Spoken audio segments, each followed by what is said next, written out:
Marc Studer oublie de vous dire que ce n'est pas vraiment une pièce que vous allez voir, c'est une lecture théâtralisée, c'est-à-dire qu'il y aura du théâtre, mais c'est quand même basé sur des lectures. Un matin de cette terrible année 1870, qu'on dit maintenant en France 70, comme pour en conjurer le sort, le musicien Offenbach, la gloire du Second Empire, s'agite comme sortant d'un cauchemar. Je suis tout paf, ruiné. Oh mes millions, oh mes illusions. J'avais 1 million d'illusions et mes millions ne sont plus qu'illusions. C'est un grand malheur pour l'illusionnaire quand on n'est pas millionnaire. Je suis aussi désillusionné que démillionné. Peut-être retrouverai-je des illusions, mais qui me rendra mes millions? Ah, le rythme de fête endiablé du Second Empire. J'ai accompagné de ma musique les bals des Tuileries de Compiègne. Ah, la noce parisienne. Même le duc de Morny, le cousin de l'empereur Napoléon III, s'est frotté à Offenbach et il a écrit le texte, le livret de ma opérette, Monsieur de Choufleury entrera chez lui. Ah, on disait de Morny, il suffit qu'on entende prononcer le fameux Morny dans l'affaire pour que la dite affaire obtienne les capitaux et les autorisations nécessaires. Ah, c'était bon pour mon théâtre. La France, je lui ai donné le meilleur de moi-même, m'a quêté. Je suis devenu français. Et pour épouser Herminie, le juif allemand, il se fait catholique. Qui me le reproche? Tout le monde. Depuis cette terrible année de 1870, depuis cette défaite française contre l'Allemagne, la presse d'outre-Rhin m'a accusé de complot contre l'Allemagne et la France d'être la cause du libertinage, de la frivolité du Second Empire, donc de la défaite. Parce que le juif prusien, comme il disait, a ridiculisé la gloire militaire. Il a craché sur tout ce qui devait rester noble, généreux. Oh, mais quelle blague! Moi, j'ai fait seulement la guerre au vieux monde imbécile. Avec mes petits calembours musicaux, les rois, je les ai mis dans ma poche. Même les François Joseph et sa Sissi ont voulu ma belle Hélène pour leur couronnement. Et puis, le tout frais Léopold II, roi des Belges, a fait son entrée à Bruxelles sur l'air de mon Le roi barbu qui s'avance.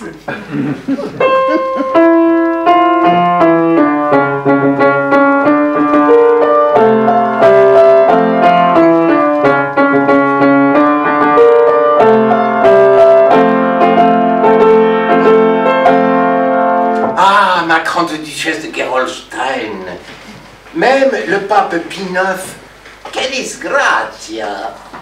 Je suis le seul souverain qui ne puisse pas visiter cette duchesse Jade. Il l'a dit. La grande duchesse de Gerolstein, je l'ai créée pour l'exposition universelle de 1867.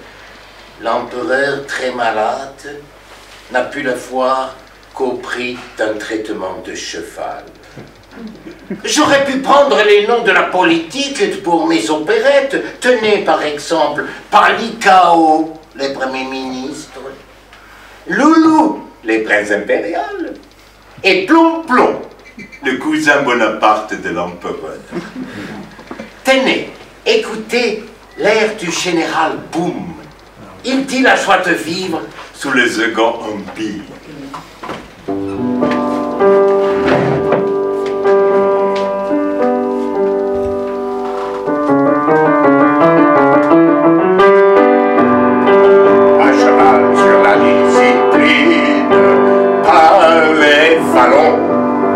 mets devant moi, j'extermine les bataillons.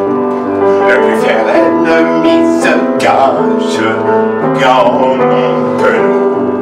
Quand il voit mon panache que j'ai là-haut, le panache que j'ai là-haut, oui. Et pif, paf, pouf, et tarapatapouf, je suis moi le général, pouf, pouf. Et pif, paf, pouf, et tarapatapouf, je suis moi le général, pouf, pouf.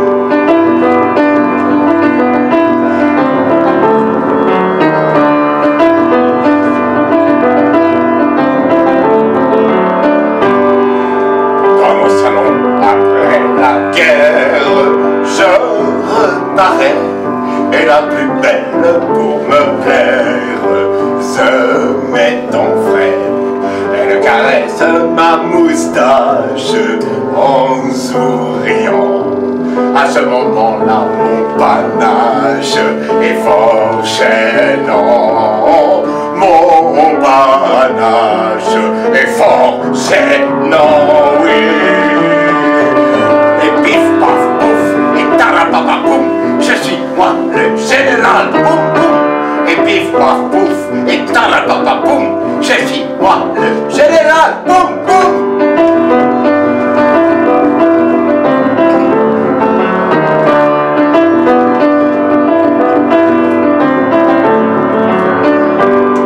On s'est amusé de tout au Second Empire.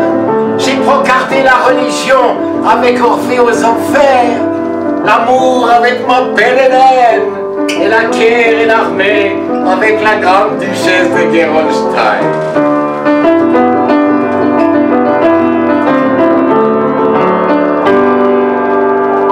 Ils ont effacé les hauts lieux de cette fête tragique. Zinc-Cloud, bombardé par les Prussiens, les Tuileries, incendiées par les communards, jusqu'à la sous-préfecture de Sedan, une ruine.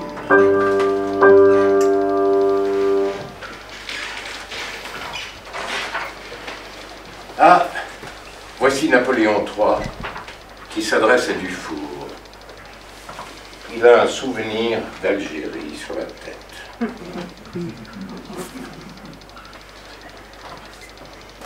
Tout avait si bien commencé. Je me revois à 7 ans à Annenberg, en Turgovie, en exil chez ma mère, la reine Hortense. La Suisse, ma seconde patrie, si liée à mon destin.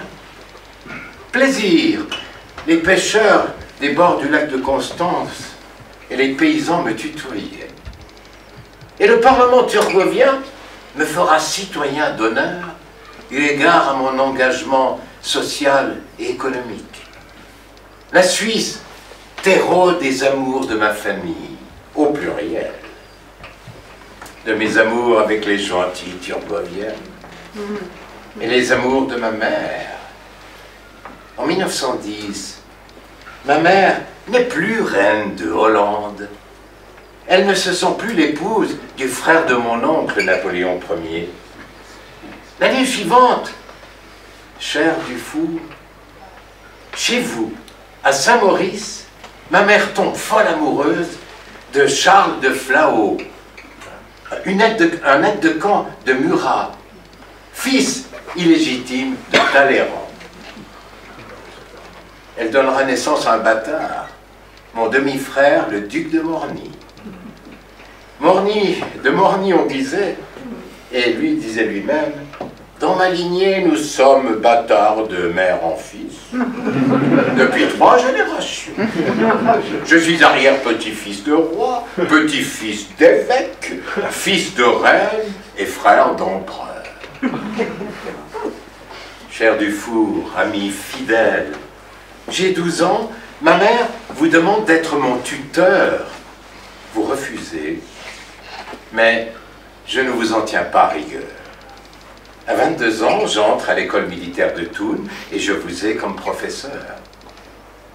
Vous m'appeliez gentiment le Trublion, parce qu'en 1830, j'ai 22 ans, avec les Carbonari, je prends part au soulèvement de Menotti contre le pape Grégoire XVI.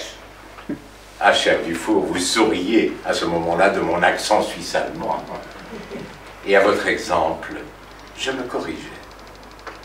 Cher Dufour, vous m'avez ouvert des horizons nouveaux, comme avec votre passion pour la carte de la Suisse, quand à Siegfeld, près de Zurich, vous m'emmenez visiter les opérations de mesure pour la carte de votre pays. Ah, Genève, nous vous fréquentions Dufour, ma mère et moi.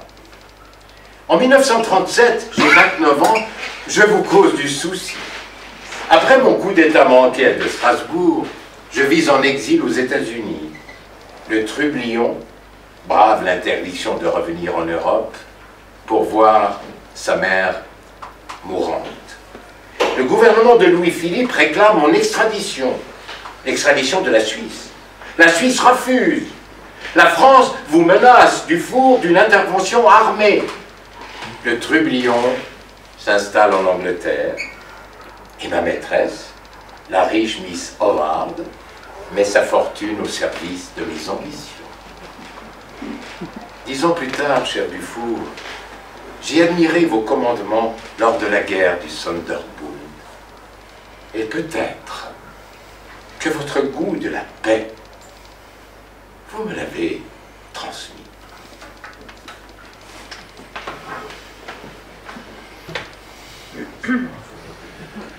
Oui, cher Napoléon Bonaparte, cher Louis-Napoléon Bonaparte, tout avait si bien commencé pour vous. Vos 2 frères aînés étant décédés, ainsi que le fils de l'empereur, le roi de Rome, vous devenez l'espoir du parti bonapartiste.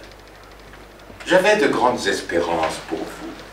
Comme en 1840, grâce à la ferveur populaire accompagnant le retour des cendres de votre oncle, Napoléon Ier, vous tentez à Boulogne un nouveau coup d'État, mais piteux échec.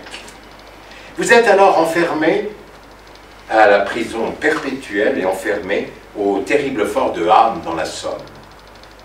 Vous profitez de votre détention pour lire les économistes, les socialistes. J'ai lu votre livre « L'extinction du paupérisme ». 6 ans plus tard, vous vous évadez de Ham sous le déguisement d'un maçon nommé Badinguet. On n'en a pas fini avec le trublion. 1848, votre année fétiche et phare. Février, nouvelle révolution en France. Le roi Louis-Philippe abdique, Lamartine proclame la Deuxième République. Le nouveau gouvernement français républicain vous juge indésirable. Mais, de retour à Paris, vous réussissez à vous faire élire député. Puis, le 11 décembre 1848, les Français vous élisent à une large majorité président de la République. Vous avez 40 ans. Vous m'invitez à votre intronisation. 1851, je suis de nouveau à Paris. J'assiste aux élections mettant fin à la République. Vous savez, mon cher, ma fidélité à votre oncle Napoléon Ier. Je n'ai donc pas vu d'un mauvais œil votre nouveau coup d'État, instaurant le Second Empire. Le trublion devenu Napoléon III. J'assiste à votre entrée triomphale et impériale à Paris, et je dîne avec vous aux Tuileries. 1852, vous appuyez la création de la ligne ferroviaire Lyon-Genève, merci. Et vous m'invitez à l'inauguration de la ligne de chemin de fer reliant Strasbourg. Depuis ce moment-là, constante visite de Dufour au trublion. 2 fois pour régler des conflits avec la Prusse. Et cette visite d'agrément avec ma petite fille, Suzanne.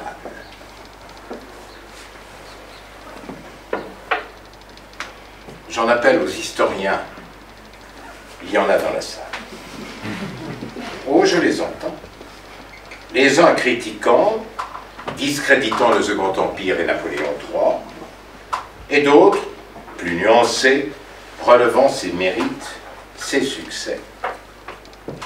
Premier historien. De 1852 à 1860, c'est l'Empire autoritaire. Le pouvoir sans partage. Marasme, oppression feutrée sur toute la France. Les fonctionnaires contraints de prêter serment de fidélité à l'empereur, et puissance illimitée des préfets, université mise au pas, histoire et philosophie jugées suspectes, et la littérature soumise à la censure. Pour faire oublier tout cela, avec Offenbach, on s'illusionne dans la gaieté, on papillonne, comme l'empereur, pourtant marié à un génie, mais qui collectionne les maîtresses. Deuxième historien.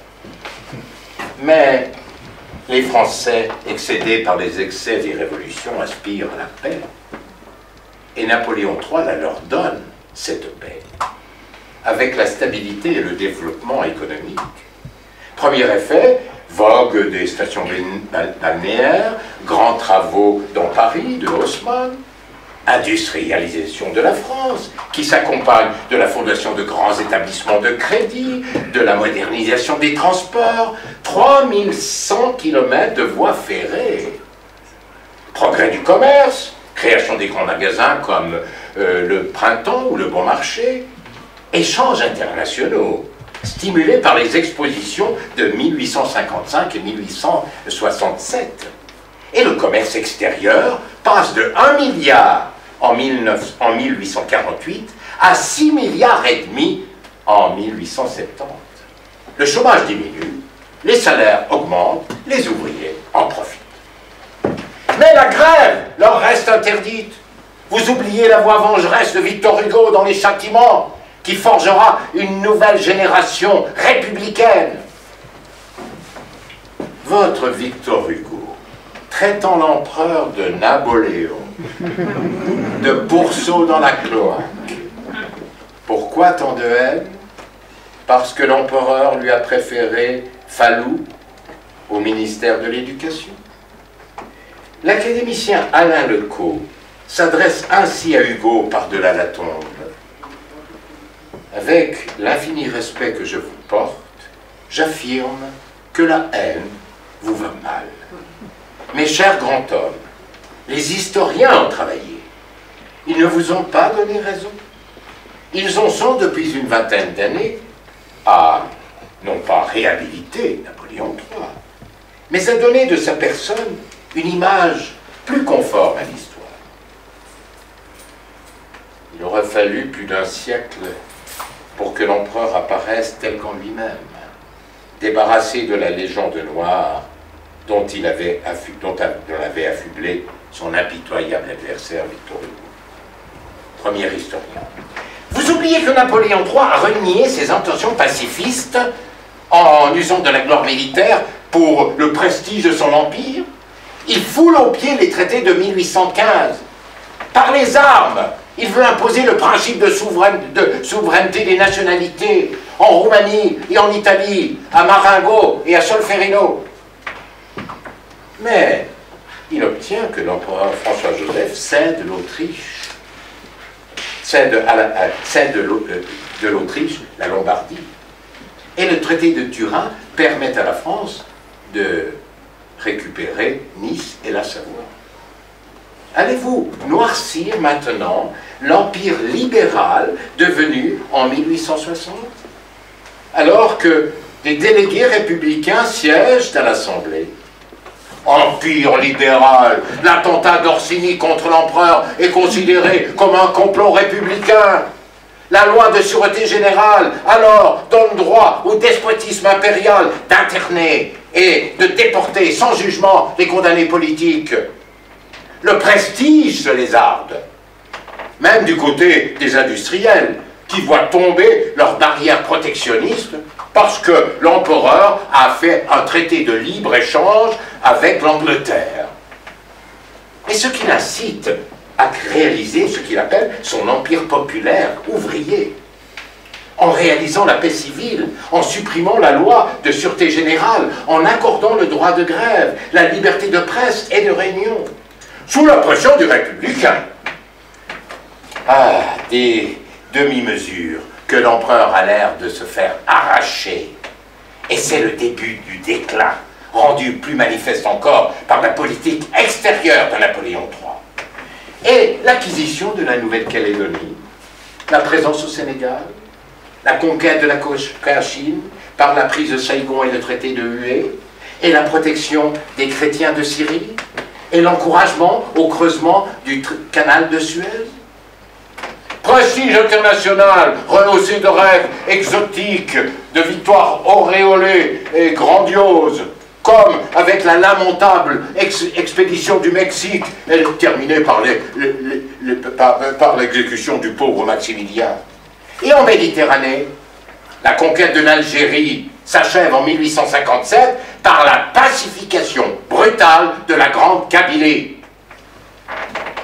Mais Napoléon III se montre en avance sur son temps, se disant, je cite, « Empereur des Arabes autant que des Français, il veut, dit-il encore, l'égalité parfaite entre les indigènes et les Européens. » Quitte à se heurter les colons, quand il déclare le 6 février 1863, je cite encore, « Les tribus d'Algérie sont propriétaires des territoires dont elles ont la jouissance permanente et traditionnelle. » Oh, votre vision de l'Empire n'est-elle pas mise à balle par la débâcle de 1870?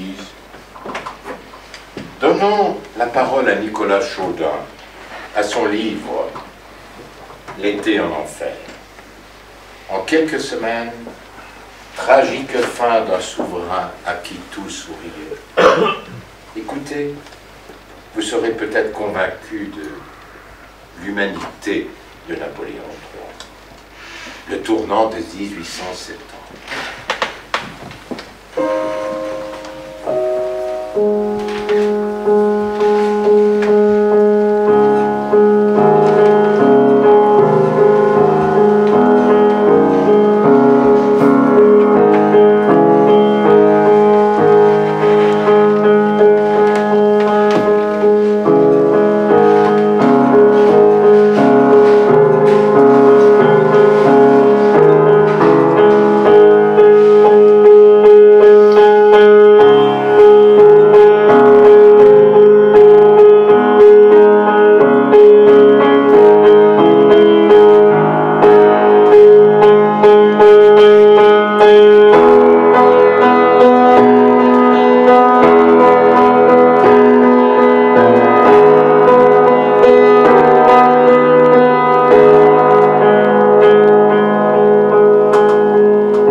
Le régime est donc devenu parlementaire. Henri Bergson écrit et décrit cette monarchie parlementaire. Pendant ces 7 mois de début 1870, la France s'achemina de jour en jour, presque d'heure en heure, vers ce parfait équilibre entre la liberté et l'autorité auquel elle aspirait depuis si longtemps.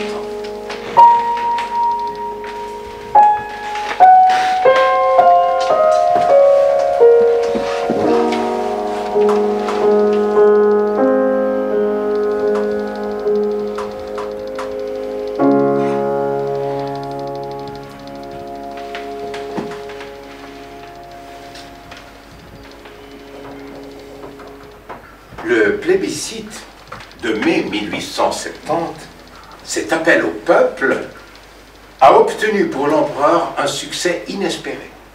7 350 000 oui et contre 1 530 000 non, auxquels s'ajoute, il est vrai, 1 900 000 abstentionnistes. Mais c'est un succès. Gambetta, alors chef de l'opposition républicaine, s'exclame « C'est un écrasement. L'Empire est plus fort que jamais. » Et Napoléon III déclare « Lors de ce plébiscite, les adversaires de nos institutions ont posé la question entre révolution et empire. L'empire ou l'anarchie, disait-on chez le peuple ou dans les élites. Mais la question de l'unité allemande menace la prépondérance française en Europe. La France semble alors vouloir si fort la paix que le corps législatif, nous sommes en mai 1870, a voté l'abaissement du contingent. Quelle vieillesse promettre à l'empereur! Eh bien, l'homme souffre terriblement. D'anémie tout d'abord. Souvenir des longues années de détention dans les geôles royales.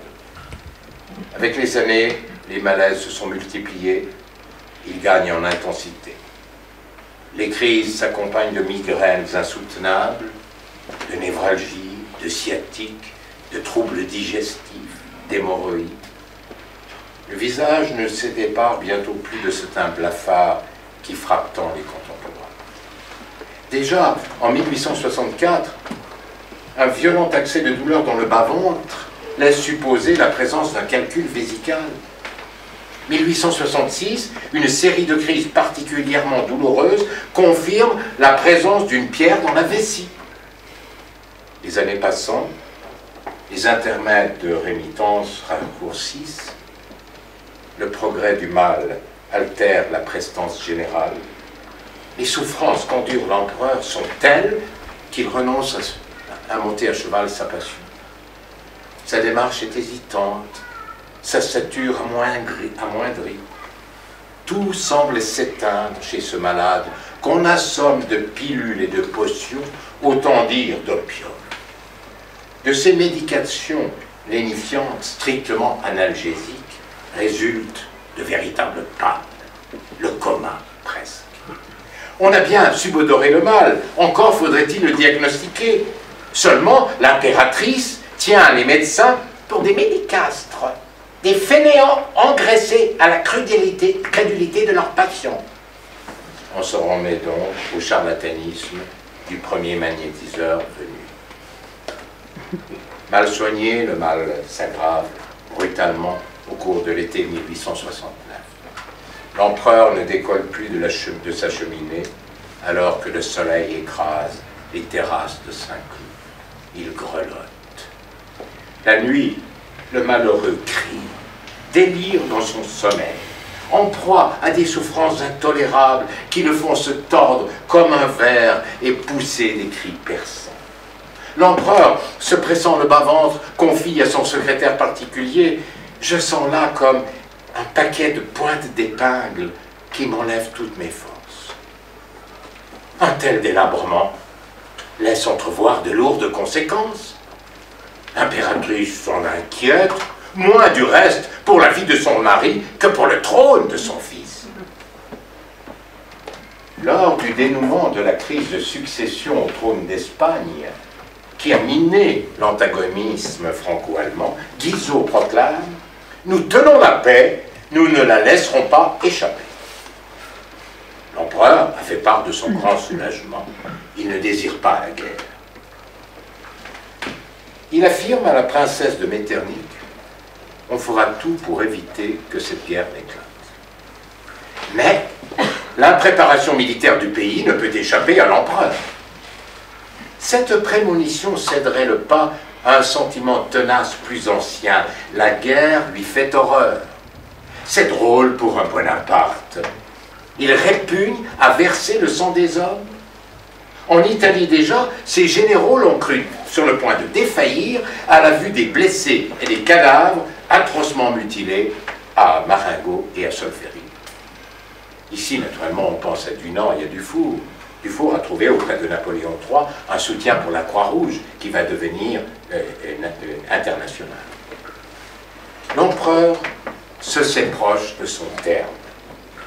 Cette guerre fatidique, il la laisserait bien à d'autres, à son fils, oui, à Loulou, cet aiglon rose et turbulent, auquel il faudra bien, tôt ou tard, l'onction des arts.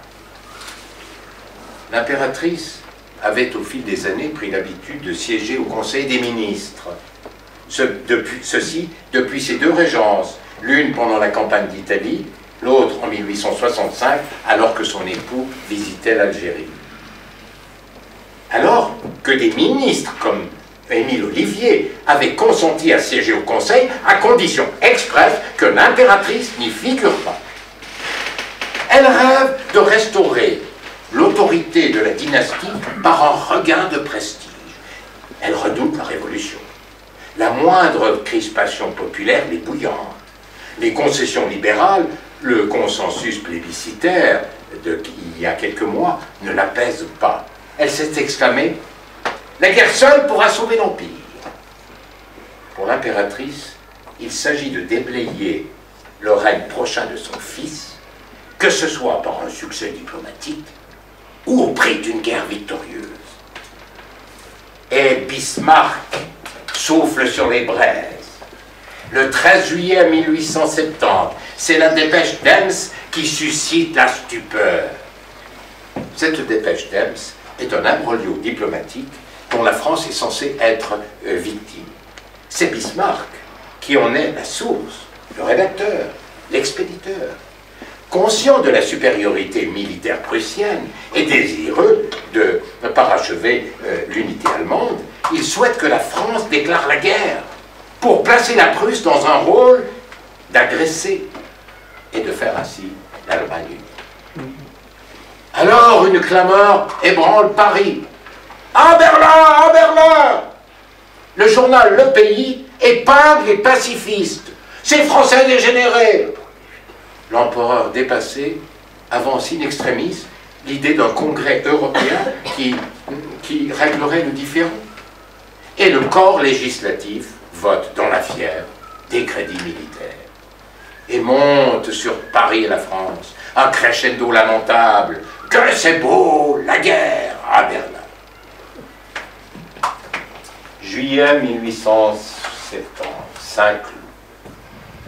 Jamais lassé de ce panorama sur les boucles de la Seine et au-delà, sur Paris, le couple impérial chérit cette demeure d'été.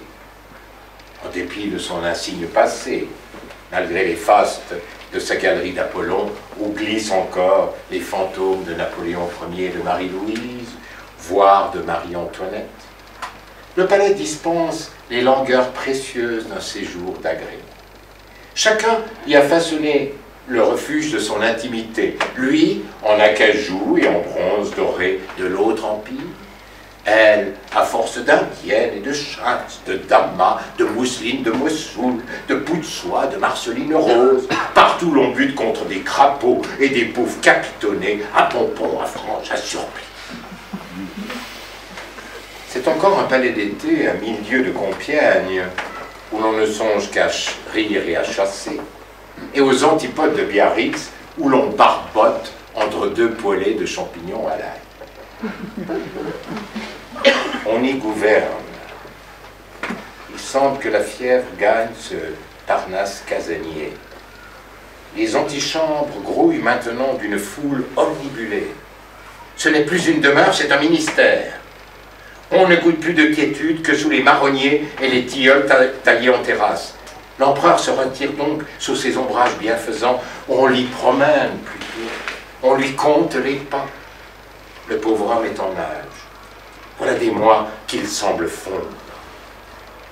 Et ce plomb de ce 19 juillet vous pénètre jusqu'au cœur. On a, le matin même, signifié la guerre à la Prusse. C'est cet homme-là que vous envoyez au front? Interroge la princesse Mathilde. Au masque épouvanteux de sa rivale, l'impératrice n'a pas même daigné un regard. 1000 choses l'accaparent, maintenant que la guerre a scellé son retour aux affaires. Une régence se prépare méticuleusement. Mathilde s'approche de l'empereur. Regardez-vous, mon ami. Est-ce que vous avez l'air d'un guerrier? C'est vrai, je suis délabré. Mais vous ne pouvez même pas supporter les trépidations d'une voiture.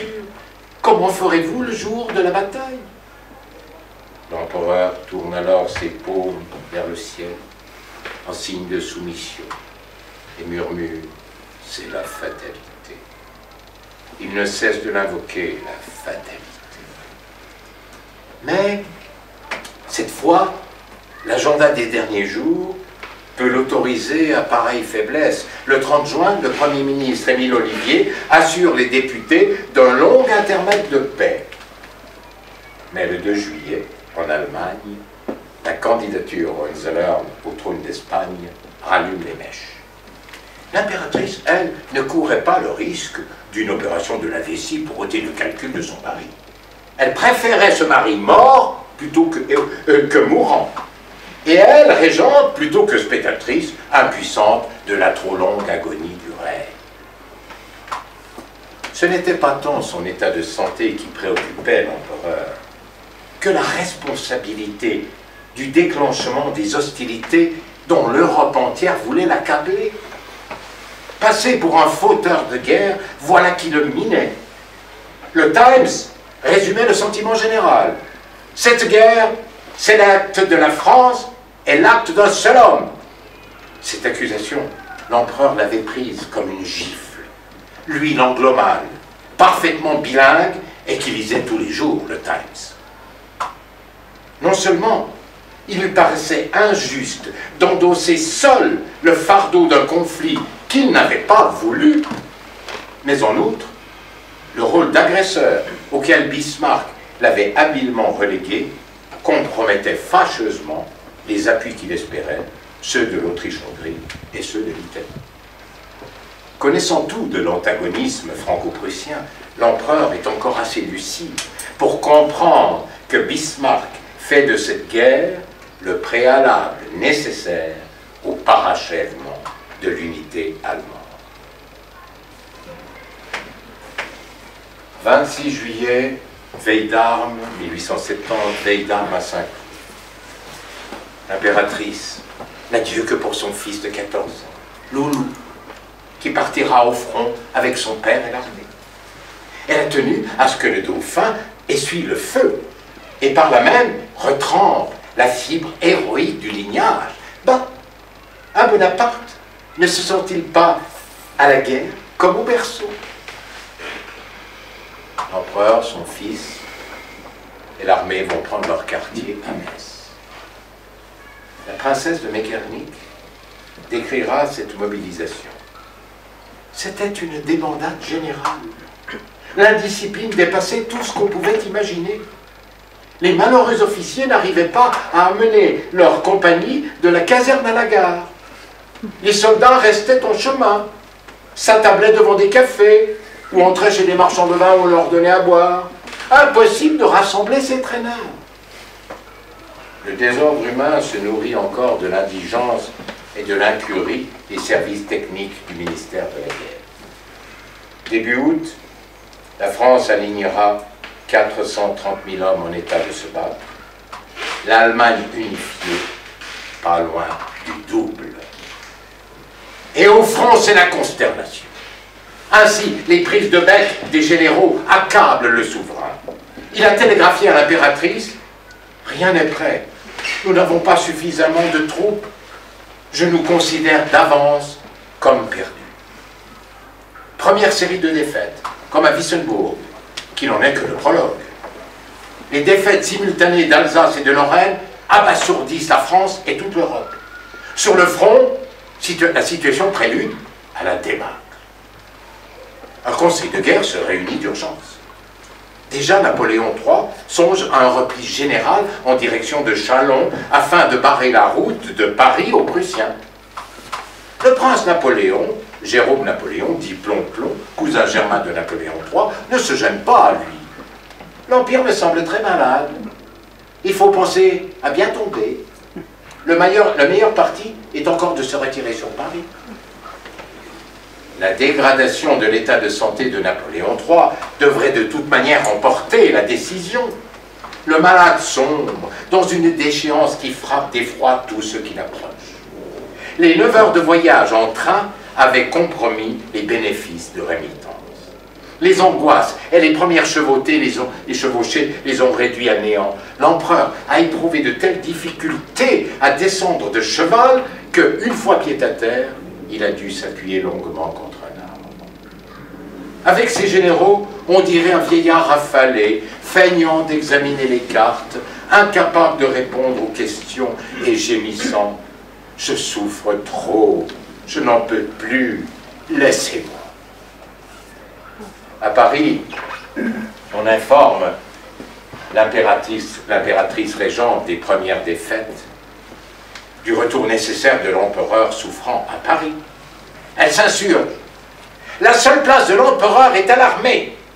Puis, qu'il se fasse tuer. Oh, laissez-le se faire tuer, crie-t-elle encore, suffoquant d'émoi, les larmes plein les yeux. Mais on rétorque à Napoléon III qu'un Napoléon ne peut pas quitter l'armée sans se déshonorer. Napoléon ne reverra jamais Paris. Pas plus qu'au front.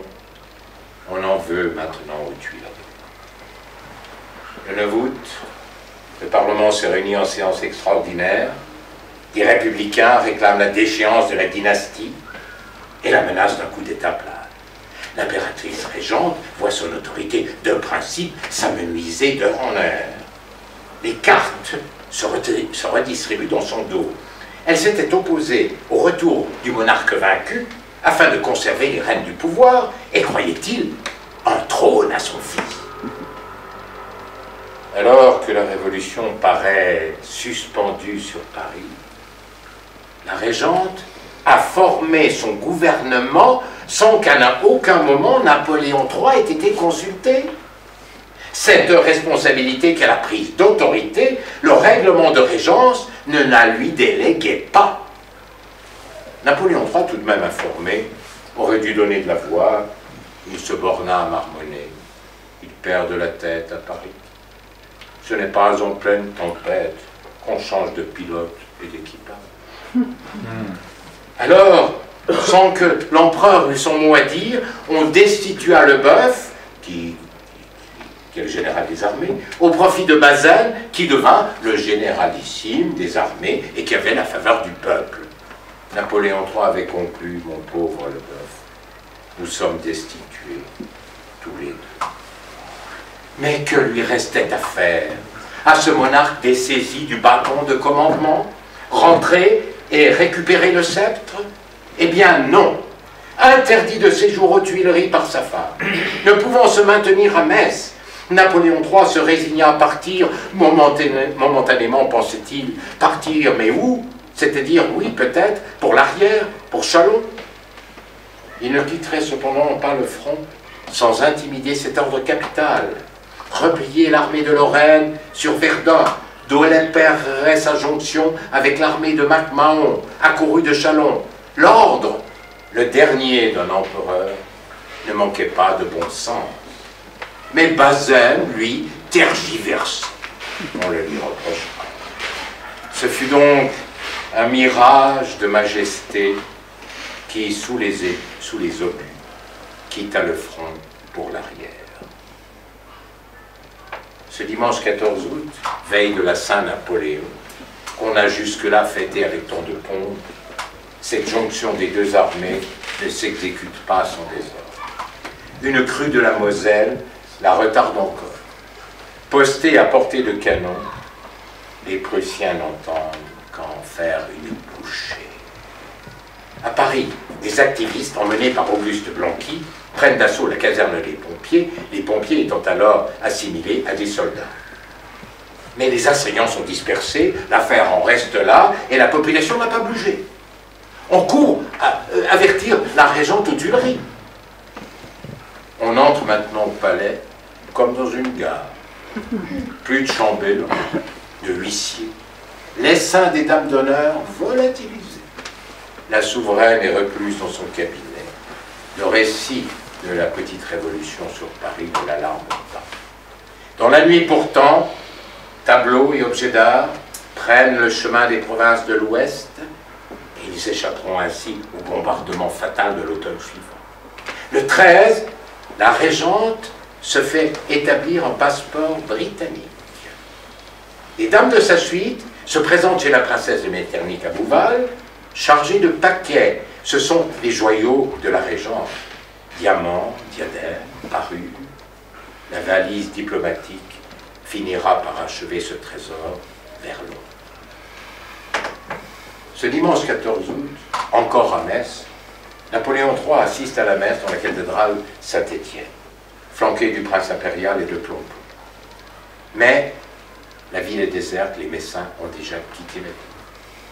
Puis au cours du déjeuner qui suit, l'empereur s'enquiert de l'avance du repli et il s'irrite des lenteurs qui compromettraient le bon ordre de la manœuvre. Alors il retarde l'heure de son départ. On n'empruntera pas directement la route de Verdun. Napoléon prend place alors dans un landau très bien suspendu, attelé à 4 chevaux, si d'aventure il fallait forcer le train.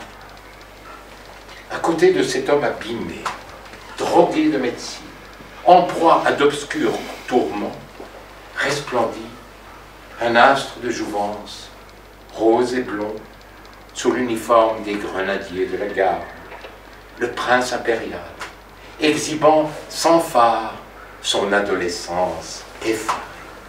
Il courait à la victoire, on le lui a volé, et ce père qu'il a toujours adoré tremblote à ses côtés. À peine a-t-on parcouru 3 ou 4 kilomètres qu'il faut s'arrêter à Longueville, le canon tonne. L'arrière-garde de Bazaine a été prise à partie par l'avant-garde de la première armée prussienne. Mais 3 dépêches confirment les bruits d'une victoire. Au cri de vive l'empereur, on apprend que des Allemands ont été lardés à la baïonnette dans les bois de Borny. On ne profitera pas de cette satisfaction. À l'aube du lendemain, des obus s'abattent à 2 pas de la maison où loge Napoléon III. Des officiers de l'escorte sont blessés. Mais il faut se hâter. Ne reste qu'une solution, la pire pour l'homme malade, s'en aller à cheval.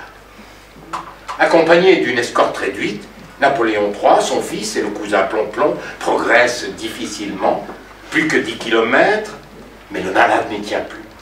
Et pas plus de médecins. C'est un vieillard défait qui, dans la mi-journée, arrive dans une auberge. On tente d'apaiser ses souffrances avec du thé. Cependant, Bazaine se présente, flanqué de Camembert et de Bourbaki.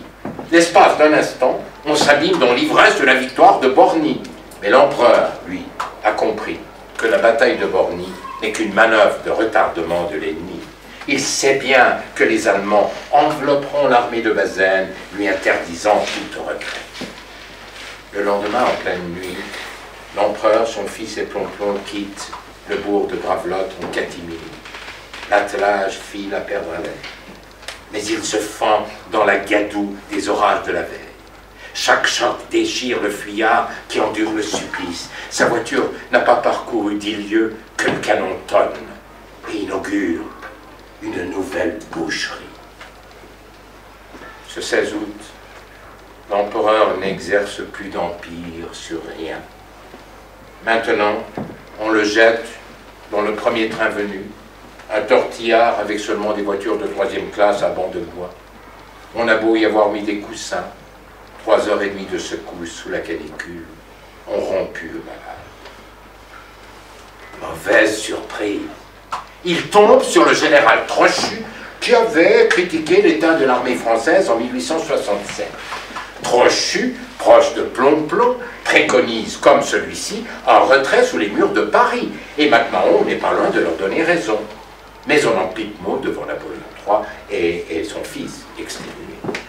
Et dans la nuit se trame une sorte de conjuration qui vise l'empereur en titre et la régente qui a usurpé le pouvoir. On relèguerait l'empereur à Saint-Cloud pour lui faire décréter une dictature de salut public, solution bien improbable, ou de le faire abdiquer en faveur de son fils. Mais dans ce cas, Loulou étant adolescent, qui exercerait la régence? Pas Eugénie, on n'en veut plus. Le cousin Plomplon, lui, s'y verrait bien. Donc on arrête le plomb.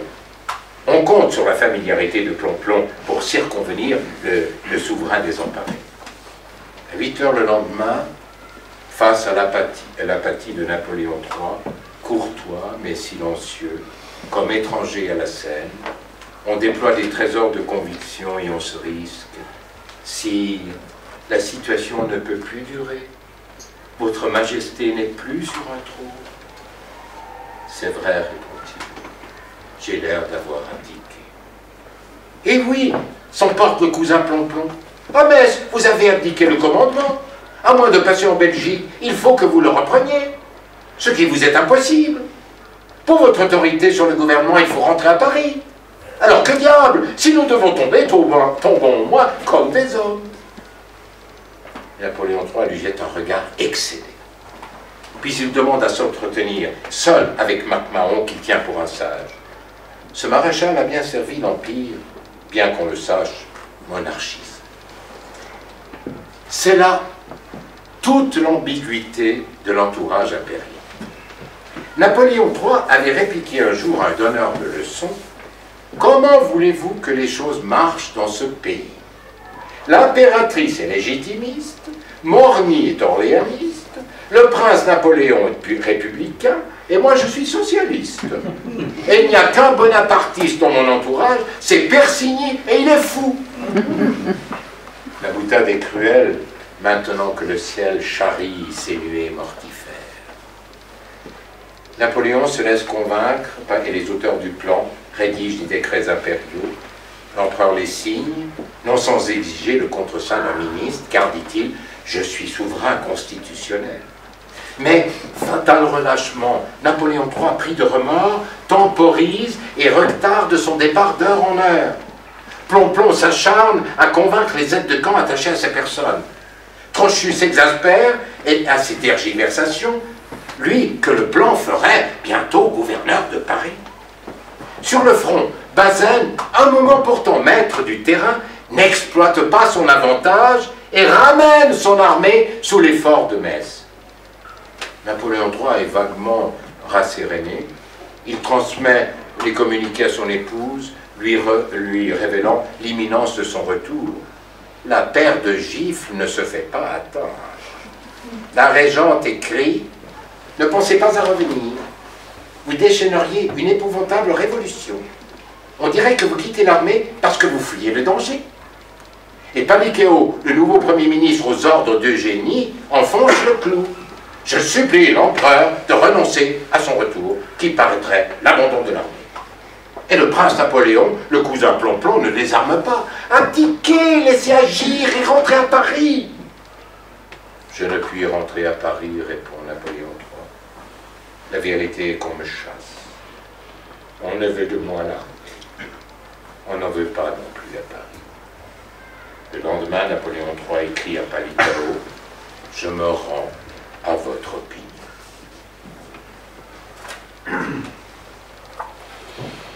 Les divergences des généraux, leurs indécisions, feront qu'avant même l'investissement de Metz ne soit consommé, l'armée du Kronprinz a filé plein ouest vers Paris. Frappés d'incompréhension, les soldats contiennent à peine leur colère. L'empereur ne reçoit plus qu'un salut réglementaire de ses officiers. Nancy est tombée sans combat. Bar-le-Duc est occupé. Les Allemands marchent sur Vitry-le-François, bientôt occupé. MacMahon, lui, lève le camp et met le cap sur Reims. Et, indésirable à Paris, Napoléon III se trouve contraint d'emboîter le pas, nul n'étant plus à l'abri d'un coup de l'ennemi. Alors, le président du Sénat, Rouet, est dépêché auprès de l'empereur, et c'est une volte-face, que l'armée vienne donc sous les murs de Paris et qu'elle se prépare à l'effort suprême.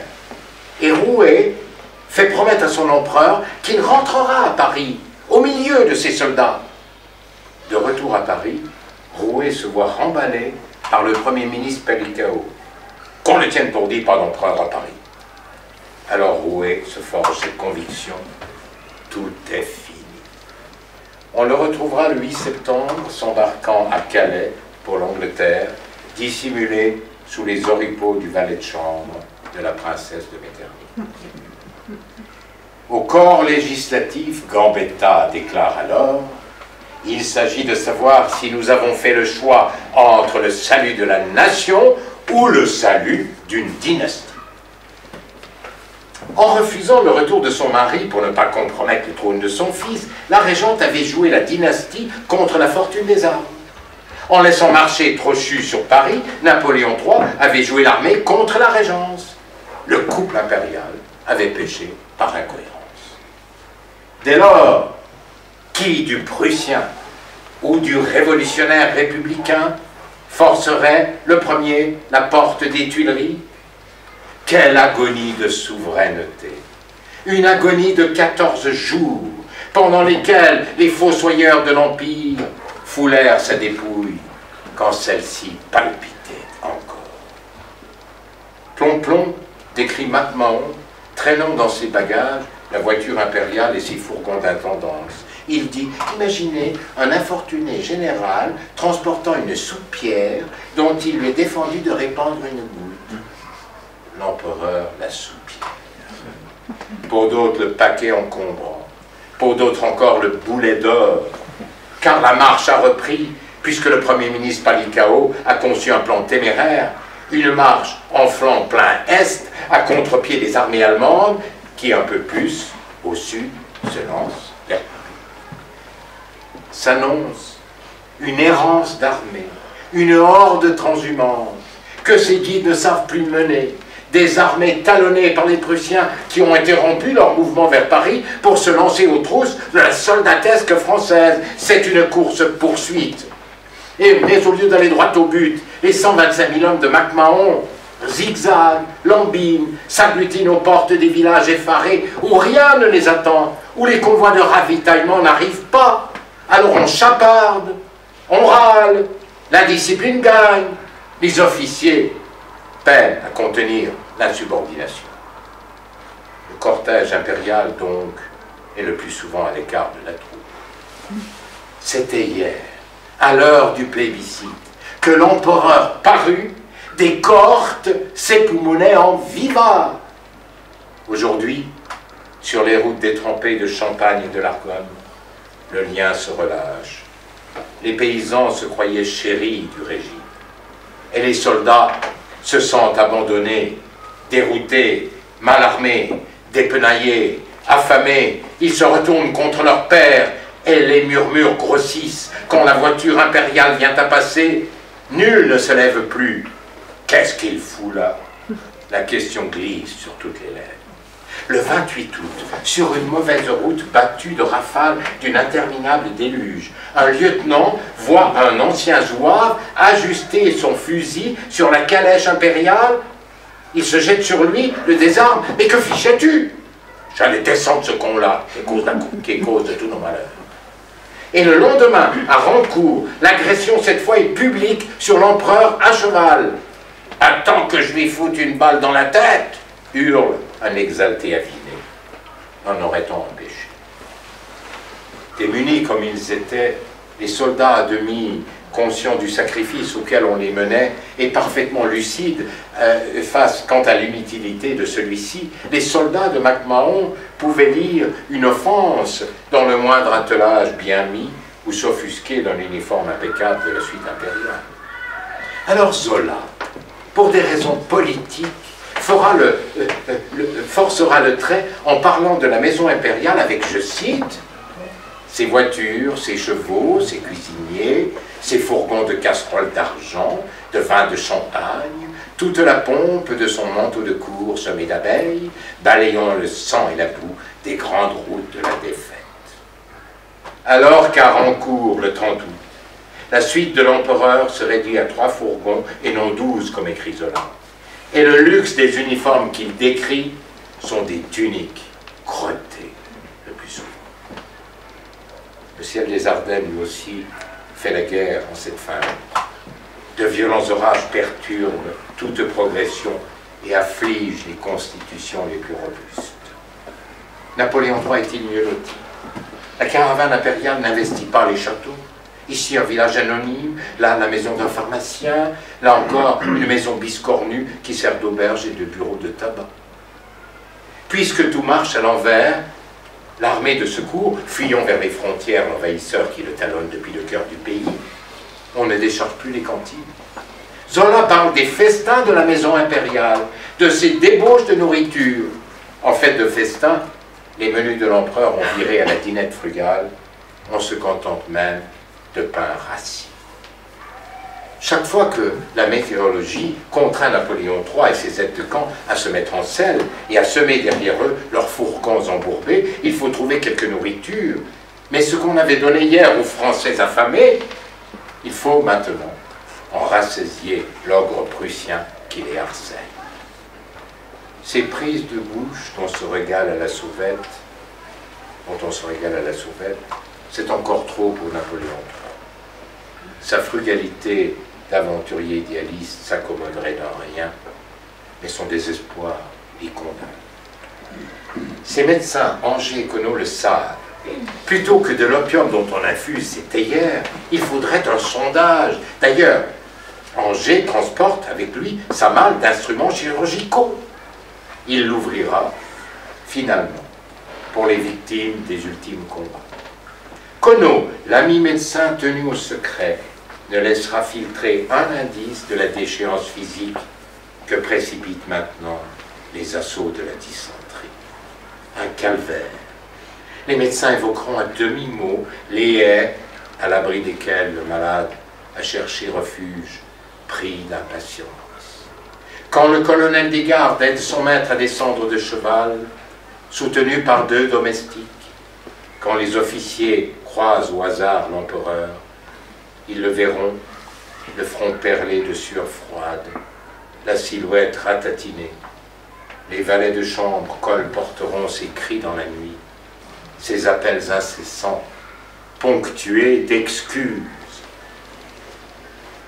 La légende noire se délectera de détails plus sordides, notamment de l'image d'un empereur vissé à son pot de champ.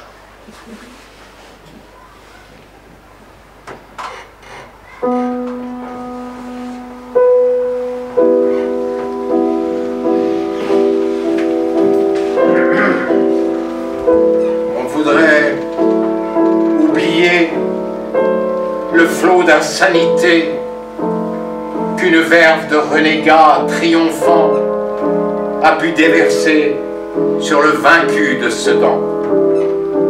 En France, on n'oublie rien de ce qui avilit la mémoire des trônes abolis. Pourtant, la vérité n'engage guère à broder.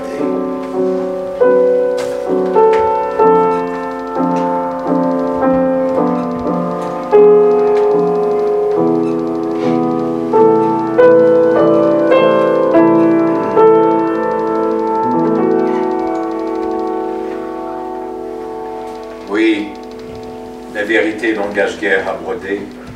Si 7 semaines auparavant les urines de l'empereur charriaient une certaine quantité de pu, à l'approche de Sedan, cet homme-là ne pisse plus que du sang. Et s'il ne souffrait que dans sa chair, mais il y a l'abattement moral, plus dévastateur encore. Chaque jour apportant son lot d'humiliations militaires ou politiques, cela désarme ses ressorts la gabegie de son armée l'anime. On croit l'astre éteint, mais les yeux clos ne ratent rien de l'invraisemblable étalage de la détresse. L'âme chevaleresque de ce corps flétri reconnaît partout l'odeur de la peur, et ses lèvres, d'où tombait tant d'ordre, ne remâchent plus que des amertumes de l'abaissement. L'armée court à sa perte. « À la boucherie !» crient les ouaves. Lui s'enferme dans une retraite quasi mystique. Alors que se tait cette petite voix si douce à ses oreilles, celle de Louis, son fils, que l'on évacue maintenant des premières lignes. Le 27 août, MacMahon constate les prémices de son encerclement. La 5e armée prussienne, commandée par le Kronprinz, en marche pour Paris, a obliqué vers le nord. Elle s'accroche maintenant aux basques de MacMahon. De son côté, Moltke a détaché du siège de Metz sa 4e armée. 120 000 Français désorientés sont sur le point d'être étouffés par 2 bras puissants. Nombre d'unités françaises aperçoivent déjà les éclaireurs de leurs adversaires. Demain, ce seront les feux sur leur bivouac. À Paris, aveugle et sourd, le Premier ministre Palikao confirme l'injonction de marcher sur Metz et non pas de revenir à Paris. MacMahon, dépité, lance à son état-major médusé « Ils veulent que nous nous fassions casser les reins. » Le matin même, Napoléon III, à vertu du danger, a expédié Loulou, le prince impérial, vers Mézières, songeant peut-être l'y rejoindre. Le prince atteint Mézières le soir. Le lendemain, on croit pouvoir le rapprocher de son père en l'envoyant à Sedan. Mais face au danger menaçant et croissant, on l'en renvoie. Il revient à Charleville. Manifestation d'hostilité. L'adolescent ne tremble pas. Son aide de camp prend alors sur lui de l'évacuer sur Avesnes, toujours plus au nord. Et de là, il pourra être expédié à Amiens, où on le rendrait à sa mère. Mais celle-ci s'exclame « Cette retraite sur Amiens est indigne de lui et de nous. J'ai des angoisses terribles. Oui, je peux pleurer mon fils mort, blessé, mais en fuite, je ne vous le pardonnerai pas. » Et c'est finalement l'évacuation vers Maubeuge, à 8 km de la frontière belge. Napoléon III chérit ce fils. Il ne lui destine pas seulement le trône, il l'aime tendrement. Ce fils, c'est le refuge paisible de ce qui lui reste de confiance dans les hommes. C'est aussi le dernier ressort des élans du cœur. Cet amour de père si simple, si bien payé de retour, l'a dédommagé du protocole empoisonné de la cour. Napoléon III projette sa vie rêvée sur cette jeune destinée. Il aurait tout donné pour ne jamais le décevoir, cet adolescent qu'il adore. Maintenant, la présence de Loulou à ses côtés lui devient intolérable. Il y a certes le danger, mais surtout l'humiliation de cette marche à la traîne de leur armée et ses poings levés sur leur passage, c'en est trop. Maintenant qu'il a éloigné l'objet de ses espérances, Napoléon III s'affaisse littéralement. À Rancourt, il voit ses soldats inquiets, harassés, mendiant aux habitants un peu de nourriture. Qu'est devenue la première armée du monde? Ce jour-là, l'empereur a pleuré. Son valet de chambre le jure. Il murmure « À quoi bon quand chaque jour expose au déshonneur ?» Ce 30 août, à 6 h du matin, MacMahon vient conférer avec son empereur. Il tombe sur Angers, son médecin, qui lui dit « Mais il faut que l'empereur parte le plus tôt possible. » Alors MacMahon ne suggère, il ne prie, il ordonne. Il évacue, il se débarrasse de la soupière. L'empereur. Napoléon part à cheval. Du point de vue médical, c'est un crime. Et du point de vue politique, un suicide. Percher le moribond à Califourchon, c'est exhiber sa détresse. Une lavandière le voit passer. Ça, l'empereur, voilà une bête. L'injure. La bête en selle ne dit rien de son abominable calvaire. Peu avant Mouzon, on dépêche une estafette pour essayer de trouver des médicaments, n'importe quoi, susceptibles d'atténuer les effets de la dysenterie. Mais des canons de croupe tambourinent au loin. La nuit précédente, le général Failly a fait stationner le 5e corps à Beaumont. Il a concentré ses troupes au fond de la dépression au lieu de les disséminer sur les plateaux environnants. Une totale inconséquence. La troupe ne songe qu'à une chose, une tambouille digne de ce nom. Failly, lui, déjeune chez le maire. Des braves gens viennent l'avertir du danger. Les Prussiens seront là dans une minute. Eh bien qu'ils viennent, dit-il, la bouche pleine. Et le premier obus explose. On laissera derrière soi 1800 morts, 3000 prisonniers et une cinquantaine de canons, quand on en a déjà si peu. Et c'est la débandade éperdue. Depuis les premiers postes, là, mon poste où il s'est fait transporter, Napoléon III voit les fuyards refluer. L'imprévoyance de ses chefs les cœurs. Il s'assied par terre, au milieu des zouaves de son escorte, par terre, pour signifier aux troupes que vaincu, déchu, il entend demeurer parmi elles. MacMahon le rejoint. Il lui propose d'aller à Carignan. La petite ville est à un jet de pierre de la frontière belge. L'empereur ne dit rien. Il s'est promis de ne plus intervenir dans les décisions. Il semble s'être totalement résigné au rôle de la soupière. MacMahon veut maintenant que l'empereur parte pour Sedan. Lui refuse, voulant rester au milieu de ses hommes. On lui objecte que sa présence ralentirait. Alors de nuit, on le place dans un train spécial qui circule encore. Il a les larmes aux yeux et la honte au front, constate son médecin en givre. Le train progresse prudemment, tout feu éteint. Par la fenêtre, on voit passer les bivouacs des Prussiens. Il faudra une heure pour couvrir les 20 km de Carignan à Sedan. Le mécanicien du train propose à l'empereur de passer par Mézières, moins directement menacé. Napoléon III refuse. L'armée vient à Sedan. Restons à Sedan. À Sedan, calamiteuse procession de la gare à la ville jusqu'à la sous-préfecture où on logera Napoléon III, tandis que dans la ville, dans les auberges, les officiers conjurent le traumatisme d'une effroyable journée. Minuit, Napoléon ne dort pas. Il ressasse les quelques nouvelles confuses, embarrassées, que l'obligeant sous-préfet lui a données du prince impérial. Que Loulou l'ait précédé de si peu dans ce pétrin, voilà qui le vit.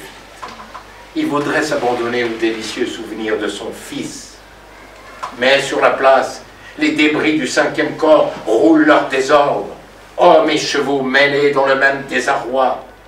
Une fois ici piégés, que leur fera-t-on faire à ces gamins affolés, dit l'empereur. Il le sait. Sedan n'est qu'une souris. Sedan. Les Français vont perdre à Sedan 2100 hommes, dont 1000 prisonniers. Et durant toute cette guerre, entre 105 000 et 140 000 hommes selon les estimations. Alors, il vous faut lire le livre de Chaudat, Un été en enfer. Les détails de la terrible bataille. Quelques faits seulement. 1er septembre, le général MacMahon est blessé. Napoléon III fait cette proclamation. Il assure l'armée et la population qu'il n'est plus soldat, il n'est plus qu'un soldat parmi les soldats et non plus un souverain. D'ailleurs, il passe, on ne le voit pas, il parle, on ne l'écoute pas. Les Allemands ajustent leur formidable tenaille et Napoléon III, malgré ses douleurs, monte à cheval sur les lignes de combat. Un obus, on croit l'empereur soldat mort, mais le miraculé reprend la route parmi les blessés. Là, certes, de tant de souffrances, les siennes et celles des hommes et des bêtes. Il veut se porter au cœur de la terrible bataille, mais il est figé dans son dégoût pour le sang versé. Alors, il ordonne qu'on hisse le drapeau blanc de la capitulation, par humanité, pour faire cesser cette lutte qu'il est absolument inutile de prolonger, et pour demander un armistice. Les généraux sont tués. Dépotoirs d'un déluge de feu, carcasses de chevaux, caissons éventrés, voitures avachies, les armes gisent aux pieds des soldats morts, blessés ou exténués. Alors l'empereur se rend, il remet son épée entre les mains de l'empereur d'Allemagne. et il pleura. Sur son lit de mort, Napoléon demandera à son médecin: en demandant un armistice, n'avons-nous pas été lâches à Sedan? Non, si, pas lâches, un peu faible peut-être, humain plutôt. Tenir dans la main la vie de milliers d'hommes et ne rien faire, et ne faire aucun signe pour les sauver, c'était au-dessus de mes forces. Cette faiblesse, sire, fut votre grandeur. Dufour, âgé, dans son jardin de Contamine, médite devant ses roses.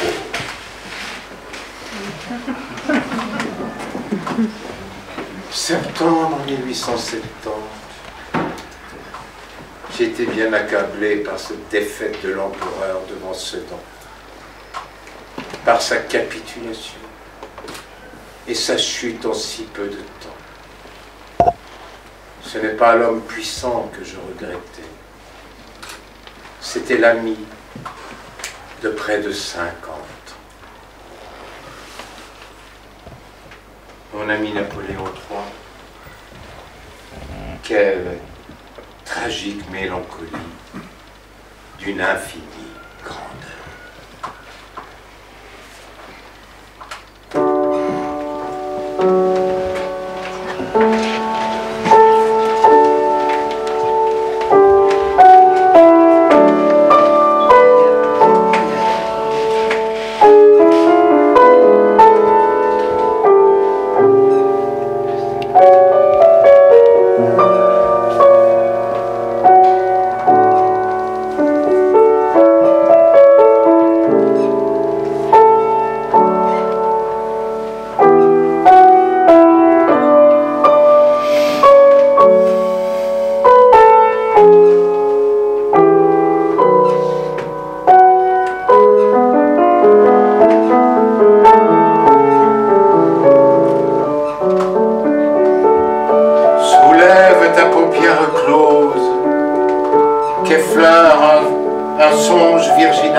Parmi la fête étoilée, tu me promenas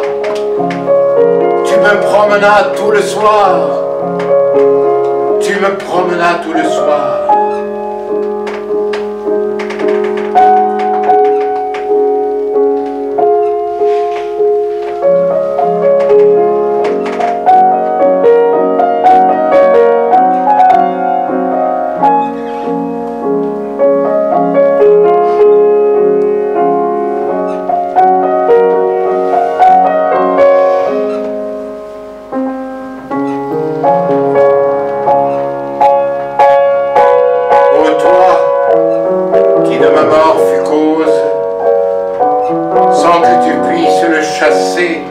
Toutes les nuits, mon spectre rose à ton chevet viendra danser.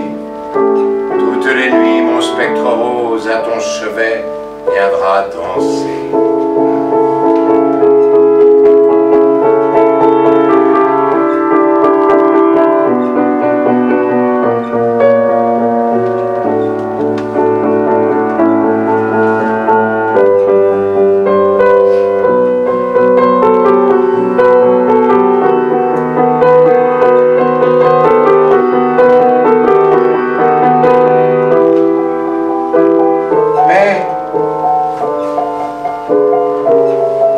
ne crains rien, je ne réclame ni messe, ni de profundis.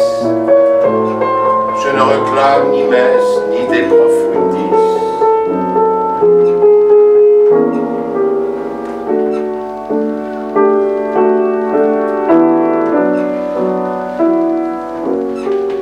Ce léger parfum est mon âme. Ce léger parfum est mon âme. Et j'arrive du paradis. J'arrive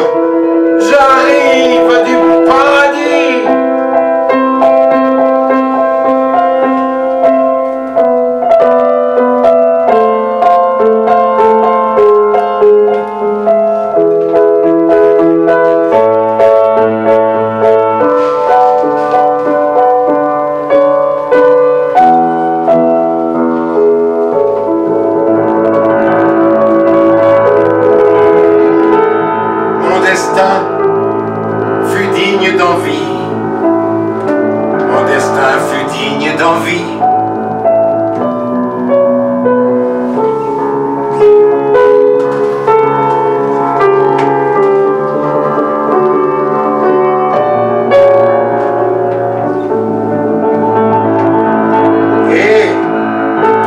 Un sort si beau, plus d'un aurait donné sa vie, plus d'un aurait donné sa vie.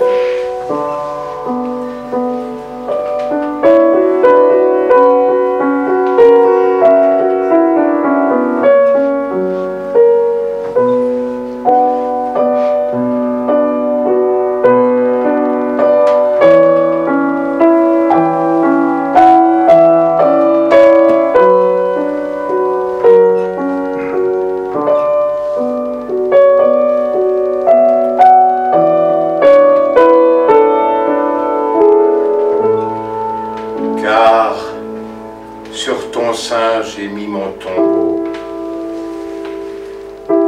et sur l'albâtre où je repose, un poète avec un baiser écrivit: si gîte une rose que tous les rois vont jalouser, que tous les rois vont jalouser.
De la fin de Napoléon III, eh bien, heureusement, je crois, a été, pas allégé, mais soutenu musicalement par le talent et la beauté de cette chère Marie-Anouche Sarkassian que j'aimerais que vous applaudissiez.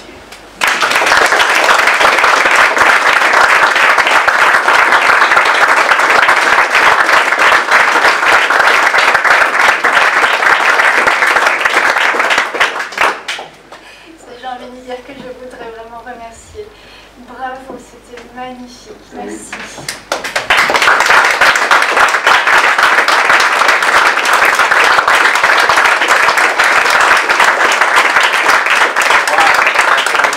Merci la Maison du Four, Marc Studer et toute son équipe d'avoir eu cette idée originale, ma foi, parce qu'apprendre tous ces textes, c'était carrément impossible. En ce moment, je joue La Fontaine et je ne pouvais pas. Alors on a trouvé ce style de représentation.